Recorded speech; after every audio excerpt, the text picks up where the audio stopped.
Salut, c'est Sophie pour je suis fatiguée.com. Aujourd'hui, on va parler de méditation. Alors, l'idée reçue de la méditation, c'est je suis assise en tailleur et je sens le patchouli et je ne pense pas. Alors, c'est absolument pas ça, c'est pas obligatoire du tout. La méditation, c'est avant tout respirer, poser sa respiration pour être dans l'instant présent. Donc, on va partir d'un petit extrait d'un livre que Bérénice vous a résumé, il est là, qui s'appelle Méditer jour après jour de Christophe André, qui est un psychiatre qui a travaillé sur des personnes, des patients qui étaient dépressifs et qui leur a appris à méditer et à poser leur souffle, voilà, pour les soigner et les traiter. Donc en fait, l'idée est de... l'idée... Donc je vais vous lire un petit extrait tout d'abord, on va faire les choses dans ce sens-là. Et puis je vais vous expliquer ce pourquoi nous sommes dans une chambre d'enfant.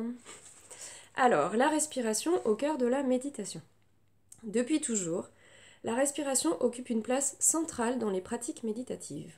C'est le moyen le plus puissant pour se connecter à l'instant présent, ou pour s'apercevoir qu'on a du mal à s'y connecter. C'est pourquoi un des conseils les plus simples et les plus efficaces que l'on donne aux débutants est de prendre plusieurs fois dans la journée le temps de respirer, seulement respirer, pendant 2 ou 3 minutes entières. L'idée, c'est de poser son attention sur sa respiration, qui est une cible mouvante. Comme on a pu déjà tout à chacun l'expérimenter dans la vie, une cible mouvante peut être des nuages dans le ciel, les flammes d'un feu, les vagues de la mer ou de l'océan. On a tous vécu ça, c'est-à-dire un jour on a décroché de ce qui était en train de se passer, le pique-nique, une amie qui parle, pour focaliser son attention uniquement sur les vagues, les nuages, le feu, et en fait l'intérêt de cette cible mouvante, c'est qu'elle est toujours là, mais jamais identique. Du coup, l'esprit reste focalisé là-dessus, mais il ne s'endort pas. Deuxième chose positive, c'est que le corps fait des choses tout seul, c'est-à-dire la digestion, le rythme cardiaque, le pouls, la pulsation, tout ça, le corps gère les choses tout seul. La respiration également, on n'y pense pas, ça se fait tout seul. Mais c'est la seule des choses sur laquelle nous pouvons agir. On peut accélérer sa respiration et ralentir sa respiration et du coup, à travers ça, agir sur nos ressentis émotionnels. Exemple, quand on doit se sauver très très vite parce qu'on a un gros méchant dinosaure, ce qui arrive tous les jours, qui nous court après, la respiration s'accélère, s'accélère, s'accélère.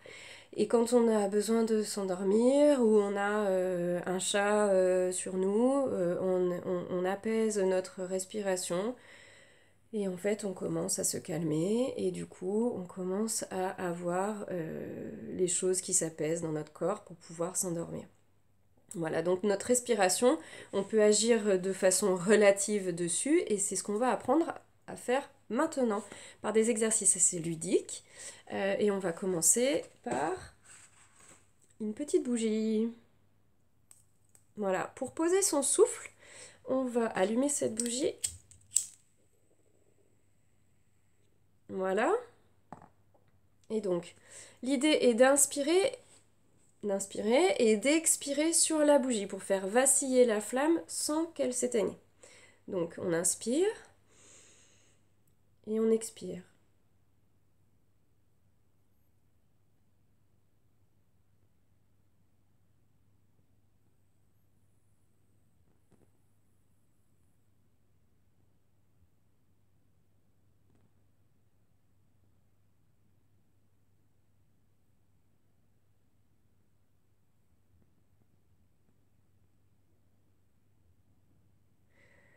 Donc voilà, ce qui se produit, c'est que l'expiration est vraiment bien plus longue que l'inspiration et on est obligé de maîtriser son souffle, sinon on éteint tout de suite la bougie. Donc ce qui permet en fait de se focaliser sur un objet très simple. On est focalisé sur le feu, on ne pense que à ce qu'on est en train de faire et ça apaise l'esprit. C'est une pratique méditative. Deuxième chose, à l'aide d'une petite plume, on peut faire ça avec des enfants, seul ou à plusieurs, donc faire attention à être dans un espace assez grand pour pas se rentrer dedans. L'idée est de souffler sous la plume, de la faire voler assez haut pour pouvoir se déplacer, se remettre dessous et qu'elle ne tombe pas par terre. Donc voilà, un exercice très ludique, amusant et qui va nous obliger à souffler, expirer et qui va presque nous faire surventiler et qui va finir par nous apaiser. Donc c'est un jeu où quand on va faire ça, on va penser que à ça. Encore une fois, on est dans l'instant présent. C'est aussi une pratique méditative. Troisième chose, la paille, qui est également un peu, qui se rapproche de la bougie, hein, le même exercice, c'est-à-dire qu'on va expirer plus longtemps qu'on va inspirer. Donc on inspire,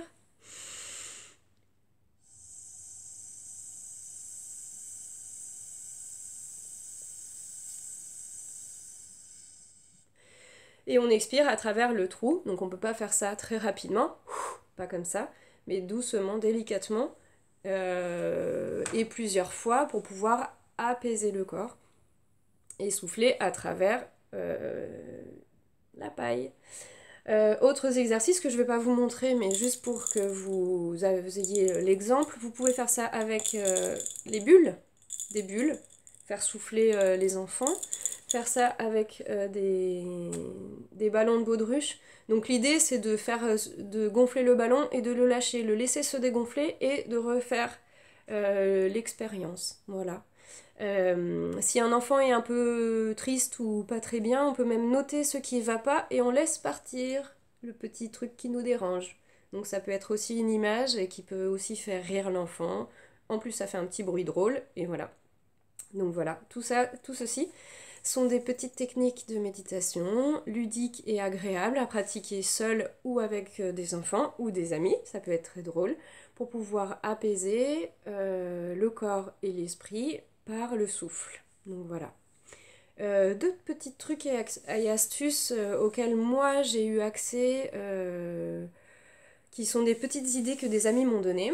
Donc en fait, il y a un site internet qui s'appelle Petit Bambou, qui a également une application smartphone donc on peut avoir toujours sur soi, qui aide à méditer et apprendre la méditation de façon ludique et agréable quotidiennement. C'est gratuit.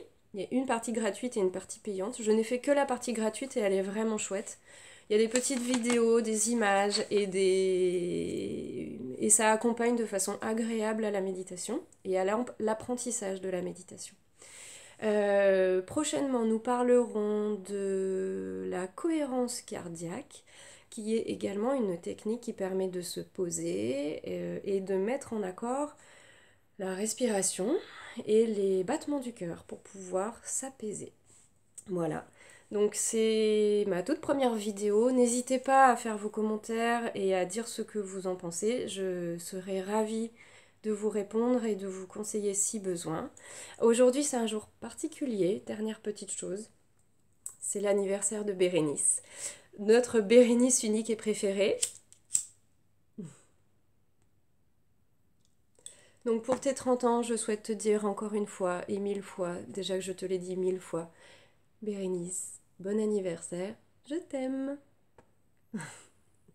Voilà, un gros bisou à tous et passez une bonne journée. Voilà, pensez à votre respiration et à bientôt.